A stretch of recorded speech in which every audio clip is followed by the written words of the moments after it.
How to cut a peach. Well, when choosing a peach, we must first look for peaches that are firm with nice fuzzy skin. They should give to gentle pressure when ripe and ready to eat. Avoid any with blemishes or bruising. If the peach is all green, set it down and select another. This will never ripen. Starting with the navel end, I'm pushing the paring knife down until it reaches the pit and then work my way around the circumference.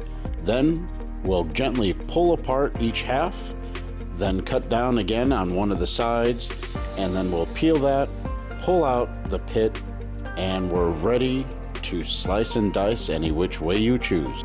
If you're going to cook using peaches, you'll want to peel the skin first because it will become tough with any heat.